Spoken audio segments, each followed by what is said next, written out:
Back in the old days of OP-5, I called this the easiest deck in the game, and that has barely changed. However, what has changed is everything else. So today, we're talking about Red Purple Luffy. I'm going to go over the main points, my own build, some options that you can use if you prefer, and some of the more nuanced details you need to know for specific matchups. Everything is timestamped as always, so feel free to jump to whatever you need to know. But before we get started, let me just go ahead and address the elephant in the room. If you have seen this channel before, you probably know that I really like using Nami. It's my favorite deck, so why isn't this an OP-10 Nami video? I'm going to keep calling this OP-10 probably for this whole video, sorry about that. But anyway, there's two reasons. One, I pretty much said everything I had to say on Nami in that 2.5 hour long video I did for OP-09, and Nami hasn't really changed for OP-10. But more importantly, Nami kind of sucks in OP-10. OP-10 is a very aggressive meta with way too many bad matchups for her. So if you're going to be a slower deck, you really need to be either a control deck or an L, and she is neither. So I put her on the shelf for a bit and decided to go zoom with a deck that requires the least amount of living brain cells, but it's still quite fun. So with that out of the way, roll the intro.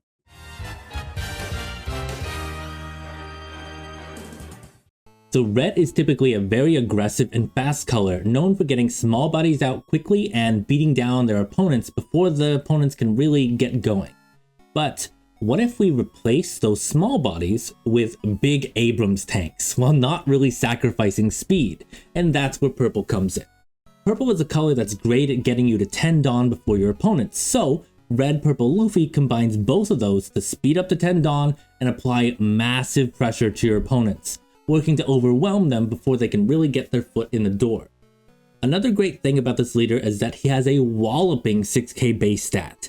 Obviously, this is going to help with applying pressure, but the most important point is that it acts as a form of passive defense. Most decks are built to fight against 5k leaders, so this leader is going to force your opponents to commit at least one more Dawn to each attack, which can be especially difficult for decks that go wide. Because of that color combo and the fact that we're also just a Straw Hat leader, we have access to some of the best defensive events. Gum Gum Giant is an obvious one, but even stuff like Radical Beam works better in this kind of deck than it would in others. And I already mentioned how easy this leader is to learn, but just to reiterate it, this is a very beginner-friendly leader. You don't have a lot of elements that you need to balance when you're planning out your plays, but it does have enough flexibility that you can still adjust your plays around what your opponent is doing. Now, of course, all these benefits must come with some sort of cost, but you'll find that the cost is really not all that bad. First, your early game can be a little bit weak, as we are focused on ramping on Dawn for the first couple turns. This means that super fast aggro decks like Bello Betty or Arlong can actually do really well against you. Thankfully, there aren't that many of those kinds of decks, and none of them are really mainstream. Mono Purple Luffy is the closest meta equivalent, but you'll find that you still have a pretty good matchup into him, as he's also focused on ramping and building board in those first few turns. Second, and most importantly, you only have 3 life. That's actually kind of a big deal because you're going to be drawing less resources later, so our deck has to make up for it with specific card choices. While it may seem that we are more of a glass cannon, because of those defensive options I mentioned earlier, it's actually not that hard for us to defend our life. You won't find the leader to be fragile, but that lack of draw is an important cost to consider. And third, this is a starter deck, and it hasn't had any kind of reprint, so there are no alt arts available outside of the custom leaders. That's not important for the gameplay, but it is a little bit annoying if you want to show off something nice. Surprise, we're rating the leaders now. So, ultimately, board control is going to be where this deck struggles. It is not a control deck, so while our build has a couple ways of removing cards through effects, our main way of controlling the board is just by punching the other characters in the face, exactly the way Luffy intended. While it is a fast deck when it comes to the meta, my priority with this build was to consistently get a small head start to jump ahead of most non-purple opponents. You only need to be a turn or two ahead of your opponents to get the momentum rolling. However, by focusing a little bit more on consistency and our game plan after we hit 10 Dawn, we are going to sacrifice a few slots that could be used to ramp again, and thus we will struggle a little bit against decks with dedicated ramp every turn like Green Purple Limb. But the most important leader to consider, at least the one that you should be seeing most often when it comes to speed, is Mono Purple Luffy. You'll find that this deck either matches or is at most one turn behind Mono Purple Luffy. In order for Mono Purple Luffy to go any faster than that, they have to grab more of their life, which makes them much weaker than us when we finally catch up. Now, power is the name of the game for this leader. We are dumping down big guys every turn, most of which have rush, and we're going to be working to overpower our opponents, so that is a solid 5. The deck is often very consistent. I have ensured that we have enough copies that we can almost always have a form of ramp by 3 or 4 dawn. The game plan itself is also very simple, so making that consistent is a little bit easier than it would be with a more complicated deck. It's harder to make mistakes as well. Now, instead of having a set of core, good, and tech cards like other decks, this deck can mainly be divided into the roles that each card plays. When you're building your version of Red Purple Luffy, I do think it's good to consider each of these roles, and one of the most important ones in the roles is ramp. If you do not have good ramp, you will not be fast enough and you will be unable to get the momentum going in your favor, so let's start first with a classic. This is Zoro. He's been part of the deck since it came out and we are running him here at 4 copies. He is a great going first card and we instantly meet his ability requirement because our leader starts at 3 life. You'll find that he's not good against black or blue decks that carry a lot of removal, but against any others he is a guaranteed ramp card. Plus, because he only has 4k attack and your leader has 6k, you're going to find that he often works as a pseudo blocker in the early game. Your opponents do not want you to get more advantage and attacking you directly is going to require more investment. So many opponents are going to opt to play a character and attack Zoro with their leader, which is going to save you some counter for later on. We run 4 because you want to have him in your hand within 1 draw, so it's important to run as many copies as we can. Next we have Mr. 2. While Zoro has to attack to get his ramp, meaning you do have to wait a turn, Mr. 2 does it as an on-play ability. While that's going to be a benefit in most matches, it's actually a weakness against Blackbeard, as most competent players are going to shut off your on-plays during your 4 dawn turn. This is why we only run 3. If you're going second, you want to draw him within 2 draws. However, he's not going to be the only 4 dawn ramp card we have, so we can afford to drop him down to 3 copies instead of 4. You'll also find that his copy ability, where he copies the attack stat of an opponent's character for the turn when he attacks, is quite helpful in matches where the opponents are going to drop a lot of big characters, so think yellow decks or Shanks. And the final bit of ramp is very important for the Blackbeard matchup. Zoro is going to be removed if you rely on him, and Mr. 2 is going to be shut down, so we needed a form of ramp that wasn't an on play and couldn't be removed. Which brings us to this card, Lead Performer Disaster. I might be saying that wrong, I probably should check the name of the English card, but that's fine. It is a 4-cost event that gives you an active Dawn and lets you draw a card. If you trigger it, it activates the same effect, which mainly just means you're going to draw a card, as you're typically going to trigger that later in the game when you are at 10 Dawn.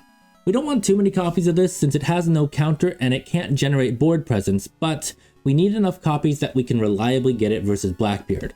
I've elected to run 2 copies, but if you find that you're facing more Blackbeard and you need to get this more consistently, you should bump this number up. Also, if you find that Mr. 2 is too expensive for you, this is a pretty decent budget option. Now the next category we're going to talk about is beaters. These are the big guys that are just here to punch your opponent in the face. It is the bread and butter of this deck, the peanut butter and jelly, the jam and horses. I don't know what are other 2 things that should go together, but you get the idea. First, we've got Rush Sanji. In the 7-cost slot, there are mainly 2 options that you want to run. Kid and this Sanji, and like a true bisexual, I just couldn't decide which one I preferred, so we're running both. This Sanji's effect is Dawn -1 or more. You're pretty much always going to pick one. Then you can rest an opponent's 6-cost or lower character and you give the Sanji Rush.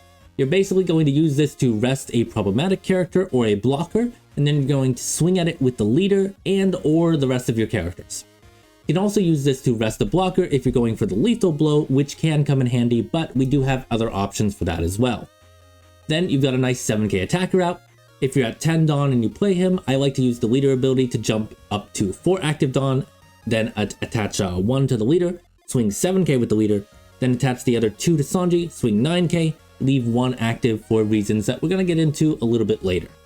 After that, we've got 9C Luffy, and this card is absolutely necessary. I cannot quantify how much better the deck got when I opted for making my 9 cost slot just 4 copies of this Luffy. This is such a good card. He has 10k attack and on play, Dawn -1 or more, draw a card and give this character rush. Massive attack stat, replaces himself, and can immediately attack. And by being 9 costs, you also get to keep 1 Dawn for your leader, so you can go for a 7k swing as well. He is just absolutely one of the best cards in the deck. 10C Shanks. Now you're going to find that this build doesn't love 10 cost cards unless you have a way to go Dawn minus. So we're limiting Shanks to 2 copies. However, Shanks is an excellent card. Other than the 12k attack rush, which, yeah, we love that. The 1k debuff he does to all of your opponent's characters is huge when we have a 6k leader. You are already forcing your opponent to commit more Dawn to each attack, and Shanks is just going to compound on that. The downside is that if we don't go Dawn minus and activate the leader ability, we don't have any open Dawn for defensive events on the turn that you place Shanks. So you want to play him when you have enough counter in hand, if you've got some blockers on board, or if you're just generally in a good position and you can afford to take 1 or 2 life. Next up is 10C Rush Luffy at another 2 copies. Now I experimented a bit with this one and he is fantastic. This is the blocker killer. There are other ways to get past blockers like Diablo Jambe or other cards that make your opponents unable to block, but this Luffy has no conditions required. He just punishes your opponent for blocking so you can get him out even when you're not going for game.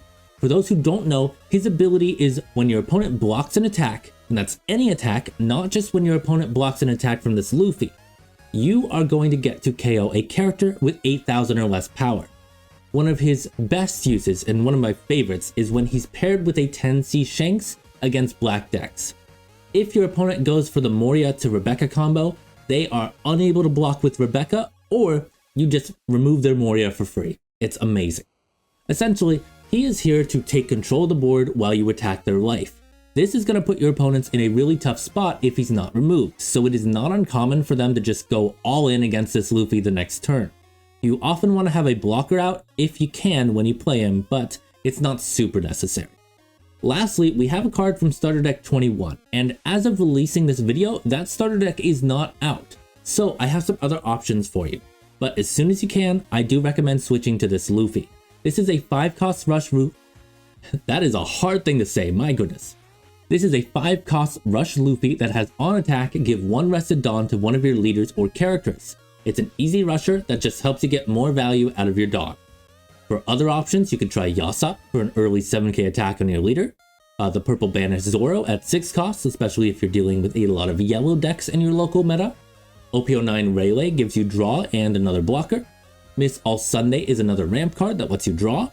5C Sungoro is a bit slow, but he is going to let you draw each time he attacks. God Thread is another ramp card that you can run, and it also KOs a 5-cost or lower character. And before this Luffy came out, I was running promo Zoro, but in hindsight, I do think God Thread would have been the better option. Now there are a lot of good 2k counter options we can run, so I'm picking ones that can fill multiple roles. First up is a new card in the set, Tony Chopper. And for those who haven't watched the anime, basically the Straw Hats get body swapped in this arc, and that's why this is a Chopper, not a Sanji. We want our 2k counters to be searchable, so it's best that our 2k counters are Straw Hats. Outside of being a 2k counter, this Chopper is also a low cost blocker. That's pretty much it.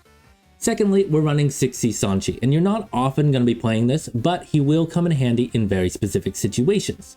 For example, there is a nice tech you can do with the 7C Sanji and this one.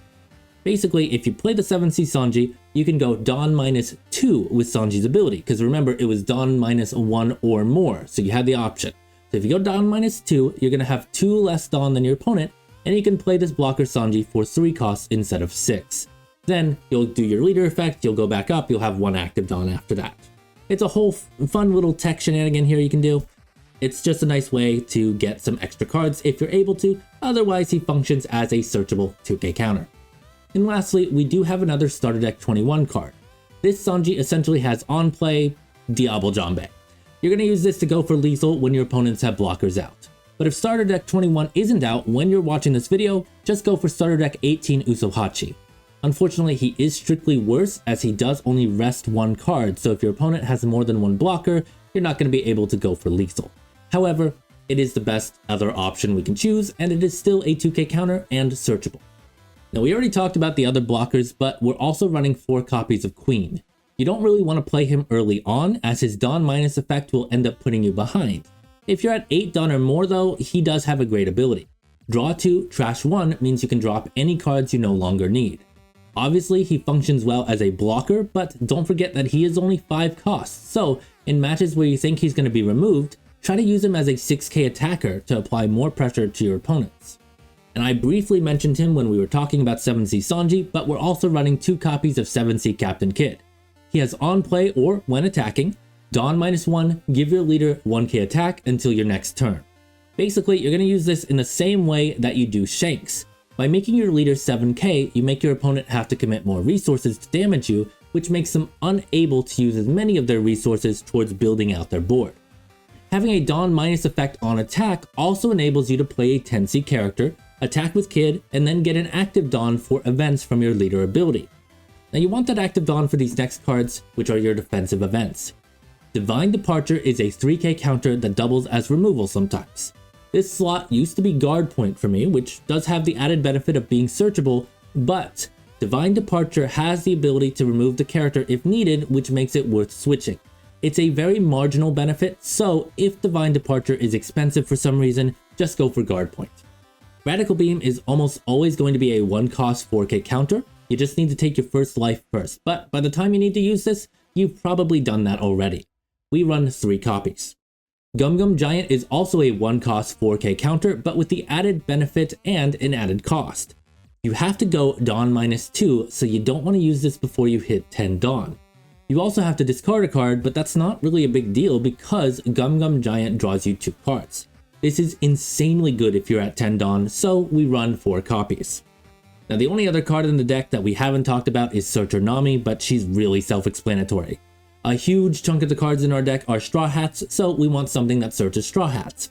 Easy. So that's the deck, but like I said before, Red Purple Luffy is a very flexible leader, so here are some other options people use in OP-10, and we'll talk about why I didn't include them here. First, Dragon. He's not bad, but I don't really feel like he's needed. He's really only another rush or beater character, and we kind of just have better options in the 7 to 8 cost range. Getting to use the rest of Dawn is nice, but I don't feel like it's enough to justify his inclusion. Double Finger. Some people like to use her as a way to get an emergency Dawn ramp, but I felt that our ramp was already pretty consistent. I don't feel that we need more than 10 2k counters with the amount of defensive events we have, and the 2k counters we did include are a better fit. Searcher Law. Nami Search is just objectively better. Law cannot find defensive events, and we didn't need more than 4 searchers in the deck. Tier 5 Luffy. I did run him for a while, and he could be an unexpected way to win a game, but I found that it was too easy to misjudge when I should go for him. If you make the wrong call on when to play him, it's going to set you pretty far behind, and you'll often end up losing the game.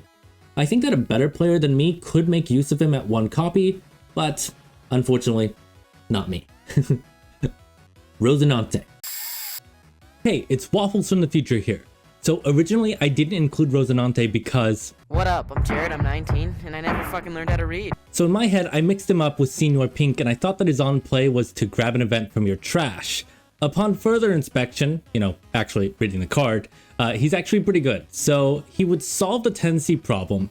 So why is this cut in here and not earlier in the video? Well, I tried him out after I realized what his effect actually was, and there is kind of a different problem. You don't really want to attack with him, or you're going to lose your way of setting up your Dawns. So I think I do still prefer starter deck 21 Luffy, but honestly Rosinante is a super good and valid option to include. With the 5C slot, like I said earlier in the video, this was the 6C promo Zoro for the longest time, but it could have been Godthread. Now looking back, I think it could have been Rosinante as well, but ultimately I think I'm just still settled on starter deck 21 Luffy. But if you use the Rosinante, I think it is still pretty good to include. Now, back to past me. Also, the winning lottery numbers are... Beckman. Honestly, he is a great removal card, and I have nothing bad to say about him. I just preferred running 7C Sanji and Kid as my 7 cost cards, but a pretty good case could be made for Beckman if you prefer. 8C Rayleigh. Debuffing is great, but we don't usually have issues with single characters. The problem that this deck might run into is your opponent swinging wide for the bare minimum. so it is often better to go for debuffs that affect all their characters instead of a powerful one-off debuff, and Gamma Knife also sort of fits this same reasoning. Yasop.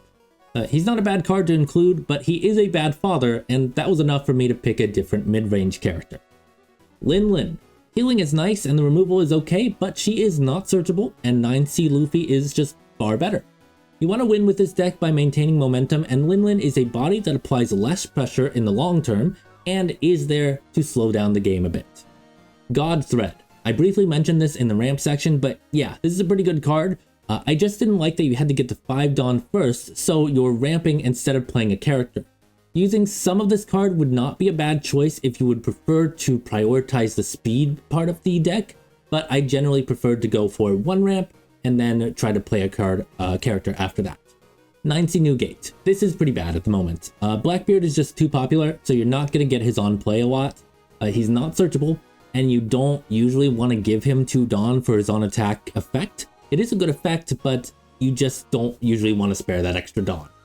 Removal Newgate. No. Anything small enough to be removed by Newgate other than blockers is not usually something that we have to worry about. We are not a removal deck. If it's small enough, just hit it in the face. That's it. Alright, so let's talk about the Dawn curve.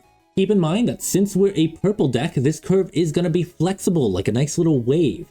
However, the starting turns are often similar, so we're going to walk through the basics. For the mulligan, you're really only looking to get ramp in your hand. If you got ramp, you're usually good to go. If you're going first, you have 1 play on your 1 Dawn turn. Play, search, or Nami. If you don't have her, pass. When you search, you're looking to grab a beater if your hand is low on those, or a 2k counter.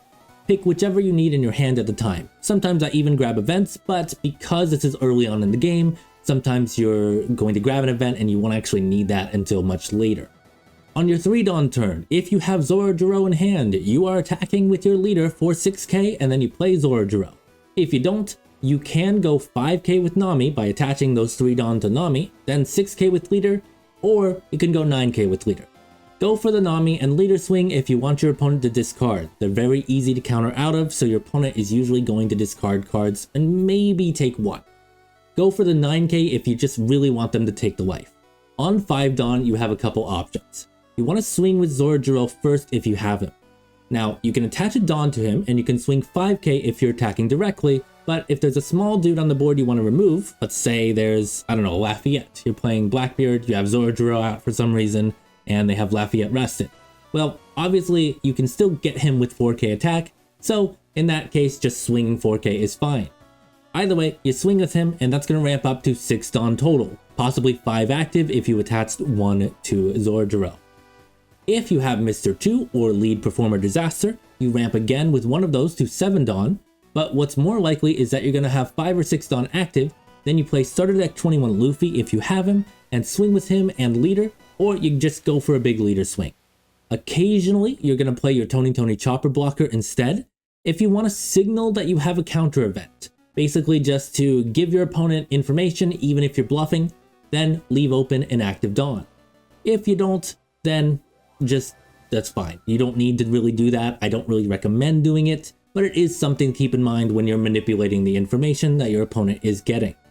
Especially if you don't have the event in your hand, it's a nice way to bluff it. On your next turn, you're usually going to be at 8 Dawn. At 8 Dawn, you want to ramp with your leader ability to get up to 9 Dawn. Then you want to play one of your 7 cost characters.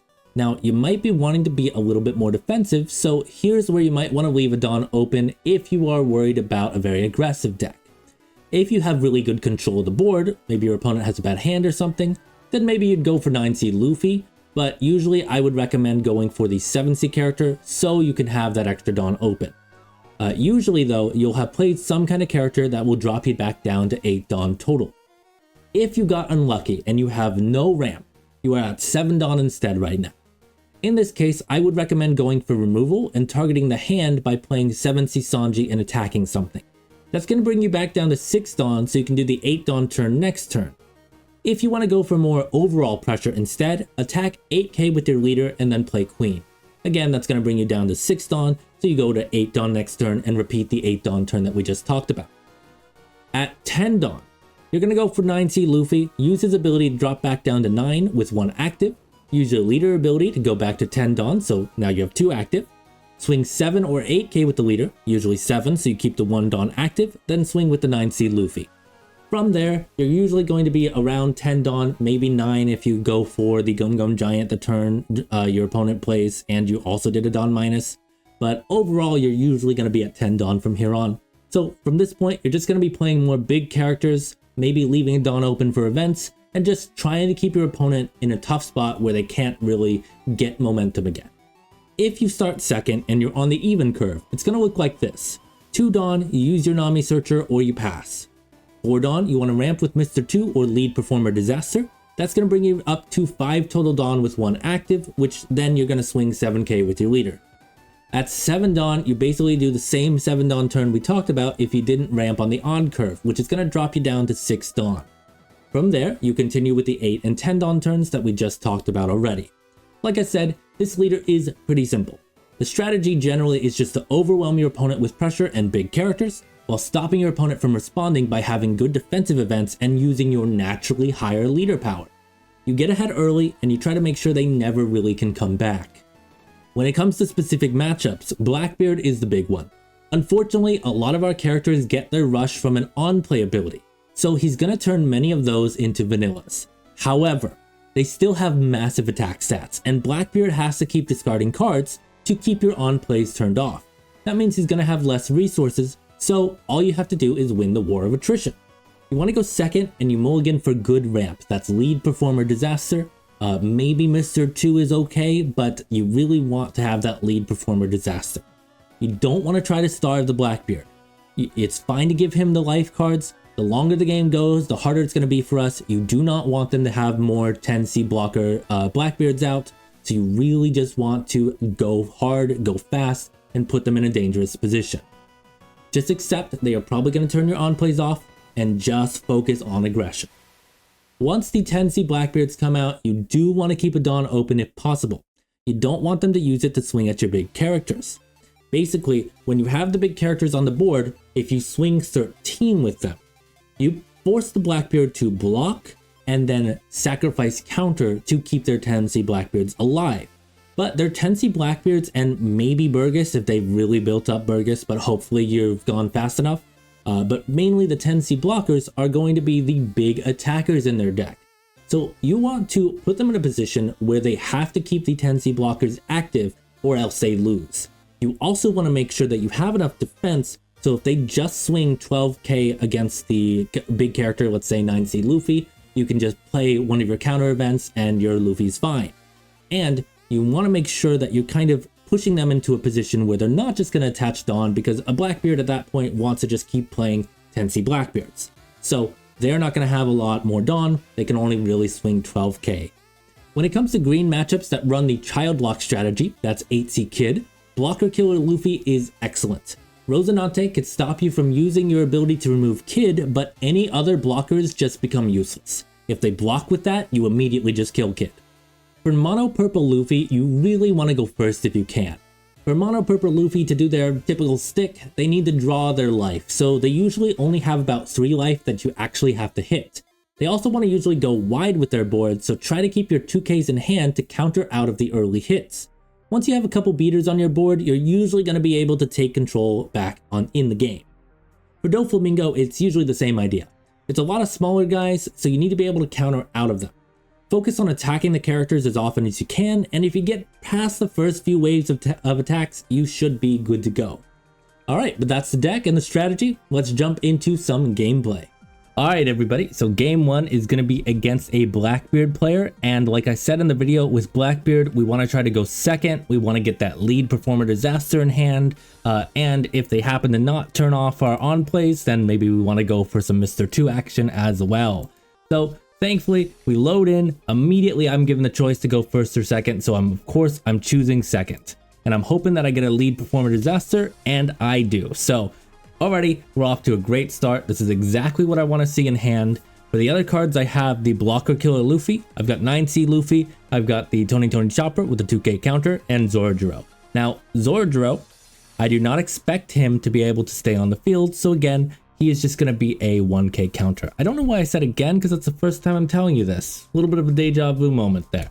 Anyway, we're going to be on 1.5 times speed, but I will be pausing on the important parts while we go over this. So, starting here, boom, 2 Dawn. I've got nothing I can do. I'm just going to pass. There's really just nothing for me to do with that. Maybe he swings 8k here. If he does, you know, I'm going to probably take that. But I still have my 3 life, so taking 1 life, not the biggest deal in the world. However, what he's going to do instead is only swing for 6k. So I'm looking at that and I'm like, okay, well, I wasn't going to use Zoro anyway, so 1k counter. There we go. Cool. And then with the 2 Dawn, I'm kind of expecting, so I was expecting Doc Q. He went for Lafayette, and I'm like, oh, okay, well, Lafayette's fine. We can deal with that. However, notice, he did not turn off our on plays. Now, this is the one turn where the Blackbeard would have wanted to do that, because again, we do run Mr. 2 in this deck. But I'm still going to go with my main plan of lead performer disaster. However, I also want to get rid of that Lafayette. So I've got that extra Dawn. I don't need to swing 7k at Lafayette. That would be a little bit overkill, you know, trying to shoot a fly with a bazooka and all that. But we do draw Searcher Nami, so we're going to make the most of our on plays and use Searcher Nami when we can. But first, we need that Dawn from lead performer disaster, and we draw into another Nami. Of course, I've only got the 1 Dawn, so I'm only doing 1 Nami search. And I look at that and I'm like, I could grab Zoro for a 1k counter, or I could go Gum Gum Giant. And I think Gum Gum Giant's going to be more helpful later on, since again, towards the end of the game, right, we don't want those 12k attacks from the Blackbeards to hit our actual characters. So I want to have some defensive events ready to go by that point. So right here, I'm going, okay, I'm grabbing Gum Gum Giant, boom. And then it doesn't really matter the order you put things back in for this deck. You want to be finishing the game before you get back to that point. But, you know, if it matters to you, you can kind of figure that out yourself, I think. But 6k into Lafayette. I don't expect him to go for a 6k counter. That would be insane. So it just immediately goes away. But my opponent is got 5 Dawn here. I'm thinking maybe he goes 1k with the, or 6k with the Blackbeard swing and then go Burgess. But actually what he's going to do is he's going to just play Kuzan. And with him playing Kuzan, I'm looking at that and I'm like, okay, well, maybe Burgess comes next round. He turns off my on plays. This was not the time to do that. I've already gotten my ramp, so there's not really a reason to turn it off until we get to the later parts, where I'm going to have my 7C Sanjis live or my 9C Luffys. So he discarded the Van Augur, and I'm looking at that, I'm like, okay, well, he didn't discard Burgess. He might do that next turn, so I can't really say that he doesn't have Burgess, but I would have thought he would have gone for it there. However, with 7 Dawn, I have a couple plays I can do in my hand. I could go for 3 Dawn on leader, swing 9k, make him take a life, and then play Tony Chopper. Or what I'm going to do is I'm just going to play the Sanji as a vanilla and attack him with the 6k. And so that's going to be my plan here. Worst case scenario, like having Sanji out, it's still just another 7k attacker, so I can use that later just to go for some more pressure. Now, my opponent's up here, he goes to 7 Dawn as well. And I'm not really sure what my opponent's going to do. I still have all of my life here. And my opponent is swinging 6k with Kuzan. So again, I'm kind of expecting a Burgess play. I have Nami Searcher in my hand. I don't expect that she's going to see much more use, so I'm going to use her as a 1k counter here. But my opponent kind of backs off it, and I'm thinking, okay, what are you doing? What are you trying to figure out here? Like, is there something weird going on? And so what's going to end up happening is my opponent is calculating how much cost down they actually have to do with Van Augur, and then I think they're going to use Shigon to remove Sanji, which is really not that big of a deal for me. But I'm still going to go with the same plan. You can see there I'm just checking, did he drop Burgess? He did not. And then boom, Van Augur, he does that, -3, and then Shigon kills Sanji. So it's like, okay, that's fine. I don't have my on plays, but I do have my leader ability. I'm at 9 Dawn right now. I can go up to 10 Dawn. I could play the 9C Luffy as a vanilla, but what I want to do instead is I want to bait him to drop some counter and then get rid of the Van Augur, because I think I don't want to let my opponent have too many characters on the board. So what I'm going to do right here is I'm going to attack into Van Augur first, right? Before I play my 10C Luffy. I don't want him to know what my plan is. I don't want him to know that I have rush. So I'm just trying to bait some counter.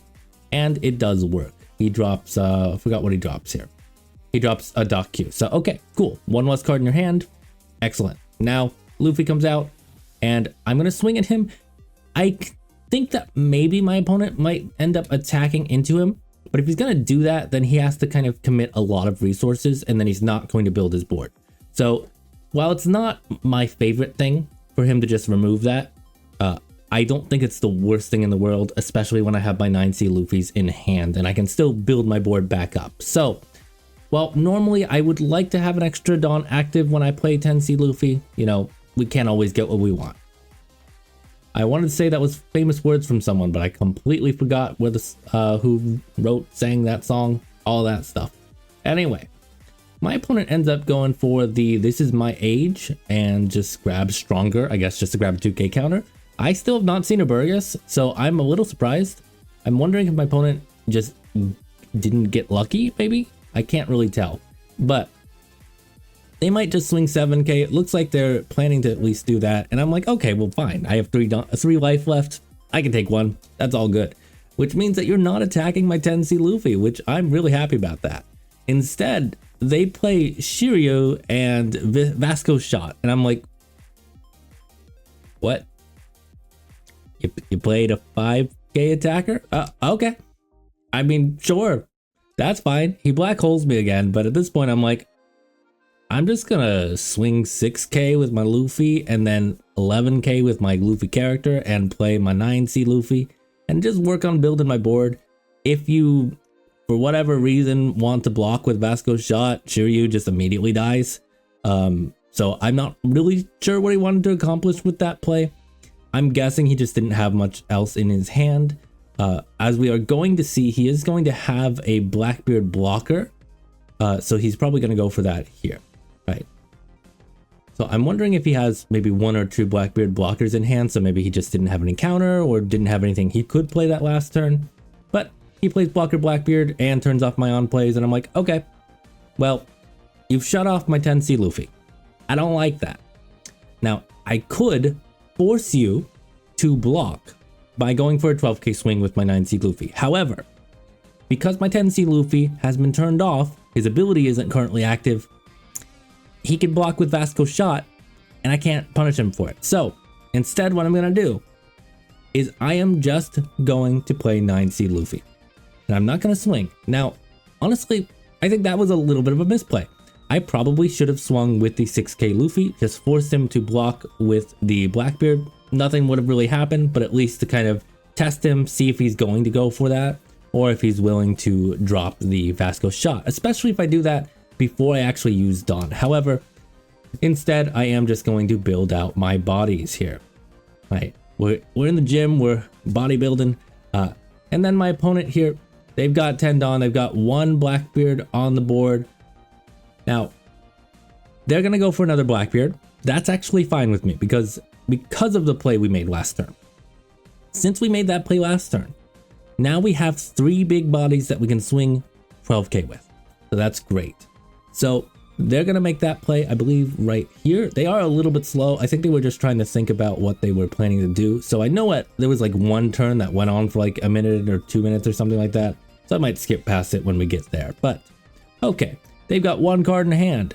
I technically don't have my 10C blocker killer Luffy active, which isn't great, but I'm still gonna swing 12k because at this point I've got 2 other bodies that can do that very easily. And then I think I can just play the rush Luffy. So yeah, we go 12k. Boom, he takes it. I'm like, oh, okay, well, that's fine. I didn't expect that, but all right. And then I play my rush Luffy. Now, again, I could attack, but at this point he has both blockers out. Had I expected him to take the life, then what I probably would have done is play the rush Luffy first and swing with that and my leader. But I kind of didn't think he was going to take the life. I thought he was going to block with at least 1 of those. So I'm a little bit surprised by it, but it is what it is. Now, I am going to keep that Dawn open. I need to keep at least 1 of those 9C Luffys around. If he swings with his Teach, which he totally could. Right, I've got 4k counter plus my Radical Beam and Gum Gum Giant. So I think probably what's going to happen is Gum Gum Giant. Now, he's swinging 10k here, and I'm like, oh, okay, well, if he's trying to swing lethal right now, if I block this, then I force him to attack with the 10C Blackbeards. And if he attacks with the 10C Blackbeards, he loses, because I have 2 active characters here. He is attached Dawn, which means he can't play another 10C Blackbeard, so he can't shut off my attacks. So I'm like, okay, here it is time. I'm going to counter out of this. I'm going to Gum Giant, and we're going to drop Radical Beam because I only had the 1 Dawn active, so I'm not going to get use out of Radical Beam, and I expect that I'm going to win next turn, so I'm going for that Gum Giant, drop Radical Beam, and boom. Now, he could swing right there, another 10k. Now, if I take that, then he swings 12k into my face. So I think I take a moment to just calculate that here, and I'm like, okay, yeah, no, I need to make sure to counter out of this. Otherwise, I'm getting hit with 2 12ks. So instead, now he can only really swing at the Luffys. However, I kind of think he should have just kept them active at this point. He can remove the Luffys, but because you didn't keep them active, I can kind of pressure you since you have no blockers. So I'm looking at this and I'm like, all right, it takes me a while, so I'm going to let it play because I'm kind of calculating, okay, at this point he has 6k counter max in his hand. Right, it's Blackbeard, so they might not all be 2k counters. If I were doing this in a competitive tournament sense, I would probably want to look at their trash and see how many 2ks they've used. Because if I remember correctly, Blackbeard runs 4 stronger, 3 Shiryu, 7 to 8, something like that for 2k counters. I think there was one more maybe that I'm forgetting. But yeah, he doesn't run that many 2k counters. So I should have kind of checked his trash. I don't. And instead, I'm just like, all right, YOLO, 11k, 11k, 11k. Let's just see. As long as 2 of those hit, we're fine. So, okay. 1 of them hit. We're fine. So I'm going to go ahead and go 11k. And if he counters out of this, that's fine because I have another 11k ready to go. Now, boom, he blocks. All good. Because, boom, another 11k. And then, yeah, it's exactly the right amount. Now, I could have 100% have lost that game there. What could have happened if all 3 of those cards were 2k counters and the life he drew was a 2k counter? He would have been able to counter out of my final swing. Then what would happen next turn? Right? He goes 12k, 12k. I have a Tony Chopper in my life. Right? So I have a total of 5k counter. If he just goes 12k, 12k, and 15k, I lose. So at that point, it's like, okay, I think it's pretty likely that he's not going to have all 2k counters. And so that's kind of the thought process of me going in with that. Again, it is possible I would have lost there had I been wrong about that, but I wasn't, so yay. All right, let's go to one more game. All right, everybody. So for game 2, it is Shanks time. So we're facing a Shanks player. We're loading in. Some of those turns do take a little while, so I'll probably keep it running for the most part. But here we get the choice to go first or second. Of course, I want to go first. I'm thinking I'd love to get a Zordro out and just start ramping up. Now, I get my opening hand and I see Nami, 2k counter. I see Mr. 2, Divine Departure, and Sanji. So we've got a nice, like, balanced hand here. I'm actually not going to mulligan this. As much as I would like to have Zordro out on turn 3, having Mr. 2 out on turn 5 is still okay. We still have a form of ramp, and again, our goal is just at least 1 turn of ramp. Preferably 2, but 1 is fine. So we're going to go ahead and keep that. Now, I'm going to go ahead and just start with my Nami search, and we see, oh, Zordro. Cool. Well, I'll take that too. So I go ahead, I grab Zordro, and now turn 3, I'm going to end up going 6k plus play Zordro. Right? Don't think he has any way to really remove it yet. The only way he really would have is Ben Beckman, but it's too early. He doesn't have his Ben Beckman, or he doesn't have enough Dawn for it, I should say. He did draw into Ben Beckman. So, okay. Boom, 6k plus Zordro. Easy play. Like I said in the Dawn curve and probably most of the video, it's a pretty simple deck to play. The turns are not complicated, so I'm just gonna go ahead and plop that there. My opponent is thinking whether they want to trigger, which is a little bit odd to me because when I'm thinking about Shanks, I don't really know what kind of triggers he would be running that he could use in that specific situation, but it is what it is. I get my Zoroark out. If he wants to swing 9k, I'm just gonna take it. He ends up playing Hongo and 6k, and I'm looking at it, I'm like, huh. That's a little weird. Not what I was expecting. I could counter out of this, but I'm looking at my hand and I'm like, well, I don't really want to drop my 2k. I have 3 life. I'd rather just take this. So I take it and we get a wonderful surprise. It's lead performer disaster. So we're going to use that trigger, draw into queen, and now we are at 4 Dawn. However, that jumps up to 6. And I'm going to take a little bit here to try to think about how much Dawn I should be swinging with Zoroark. Because I could swing the 4k and then we jump up to 7. I play Mr. 2, we jump up to 8. But then I have 4 Dawn active and I could swing 6k Nami and 6k leader. But I think that we can be a little bit more effective here. So I think I end up going for 7k Zoro. Yeah, 7k Zoro. So we do that and boom. My opponent, I think, takes it. Yeah, my opponent takes it. Then I play my Mr. 2, go up to 8, use leader ability. Now I'm going to keep the 1 Dawn open. I don't really need to do this, but I am trying to bluff Gum Gum Giant, and I also have Divine Departure in hand, so if I need it, I can use that. But my plan is mainly just to start bluffing the Gum Gum Giant at this point. So I swing. He's going to go ahead and drop 2 Ben Beckmans, and I'm like, okay. You don't have a 2k counter. That tells me some good information. And you don't have 2 of your Ben Beckmans anymore, which means Mr. 2 might actually be able to do some damage. Of course, he runs 4. There's no reason Shanks would not run 4. But I'm like, okay. Maybe I start attacking with Mr. 2 or I leave it. I'm not quite sure yet, but I'm taking note. 2 Ben Beckman's gone. 2. Now he plays his Yasop. He rests Hongo, which I'm like, okay. I mean, yeah, you can attack Zoroark. I'm good now. We don't need Zoroark anymore. So appreciate it. And now we're at 10 Dawn. I'm like, cool. So I want to get rid of that Hongo. I've got Nami and she's just hanging out there. She's just chilling. So I'm like, okay.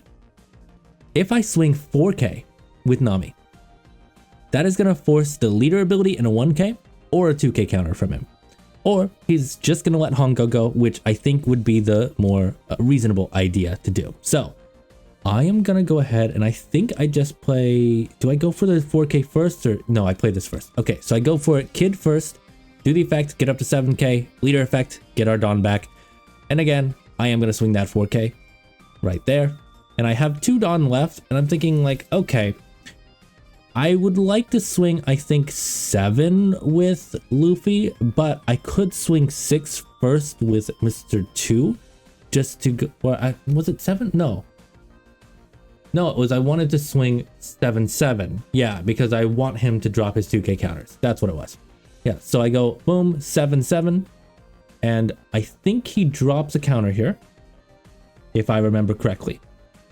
I like just finished this recently, so I should know, but my brain is like a goldfish. It's just like, it's like a whole bunch of water in there and the goldfish is just swimming around, and then like ADHD happens and it forgets where it's going. And I should have taken my ADHD medicine before recording today. Oh well. Anyway, 7k attack goes through and he dropped a Ben Beckman, so that means he has only 1 left. But at this point, Mr. 2 has done his job. He's been a great Nakama to us. So we're like, yeah, thanks, buddy. And it did not escape my notice that we have played a 7C Kid and we have Shanks in hand, which means we're going to continue to be able to bluff that Gum Gum Giant. Not this turn. Next turn, though. Next turn. Okay, so my opponent is thinking they're just going to swing with Uda. I'm like, fine, that's whatever. Like I said, Mr. 2 has done his job. I'm very happy with Mr. 2. And honestly, this has been kind of the perfect start to the game. Like, obviously not every game is going to go like this, but I just think this was a fantastic start. So my opponent here is swinging 9. Now, I can go for Divine Departure, which is what I do, bring myself back up to 10. Then my opponent has already attached to Dawn because of Dragon's effect, so they can go 7 with Shanks. However, I got a queen in hand with 1k counter, so I can get out of this completely scot-free, which is the plan. So boom. And now we have an interesting idea, because obviously I'm going to play Shanks first. I'm going to attack with Nami into Uda just to get rid of it. But instead of attacking Dragon here, which I could attack 8k into his now 8k Dragon. By doing that, I would force the leader ability, but I really wouldn't do much else. However, if I attack into his life, now I'm going to force a lot more counter before I then swing with Shanks into Dragon. So that's the plan. So we're going with boom, Kid, do the effect and the leader effect after this one. And again, we're baiting that counter. I think the best thing for him to do here would have been to go, I think, 2k counters if he had them. But I'm like, all right, cool. I'm again still going to bait the Gum Gum Giant. I don't expect to go for lethal here. If he somehow takes this, then I probably would, but I'm not expecting a lethal hit here. I'm just going to try to force those counters. So I might have a chance to get rid of the dragon and stay in the driver's seat, because I'm not much of a backseat driver. I don't want to be a passenger princess. I just want to be, I want the wheel, right? I want to put my foot on the gas with this deck. I want to just keep going. I'm running out of gas metaphors or car metaphors.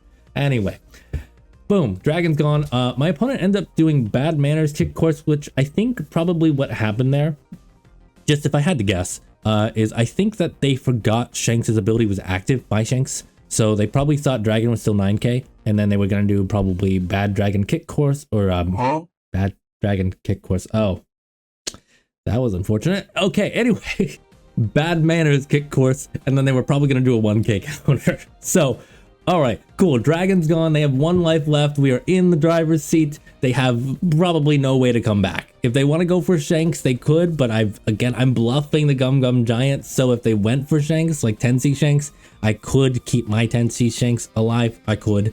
So I'm trying to incentivize them to not go for that.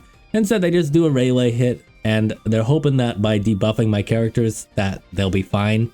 They won't be fine. We're good. We got this now. I have a very aggressive hand. If he wants to go for that, he could, but I want to keep my gosh darn Kid here. So I'm going to end up doing my 2k counters, because keeping Kid around is important if we're going to go for lethal this next turn, which I do want to. So we draw into the Gum Gum Giant. Actually, that's cool. But before I go for the Kid swing, I want to have vested Dawn. So I have Dawn to get rid of and then get back. So I'm going to play the 5C Luffy first. That way I have 4 attacks total. I only need to get 2 of those in. 2 of those 2 go through. So I go for the Luffy, boom. I attack with the Luffy and make him 7k, because again, I want his leader ability to activate or him to drop some counter. And I think he does leader ability here and 2k counter. Yes. So I'm like, okay, leader ability's gone. So now if I just swing 7, we're good. So I'm looking at my Kid, he's at 6k, so let's put 1 Dawn on him and do the thing.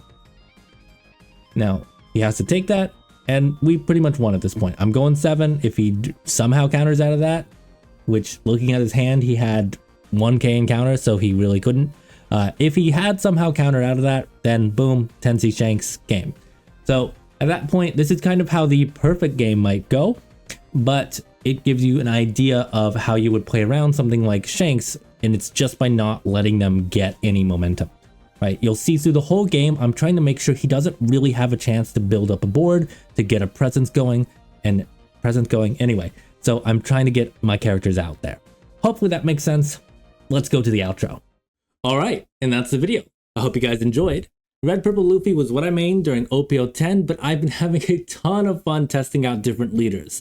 I have no idea which ones I'm going to be doing for their own videos yet, but I can say that Blue Yellow Nami is very much on my radar. The set will probably have come out by the time this video does, but she seems ridiculous and very much up my alley. So we're going to see how that goes. Anyway, I hope you all have a good day, a good week, a good life, and I'm going to go back to sleep. Bye bye now.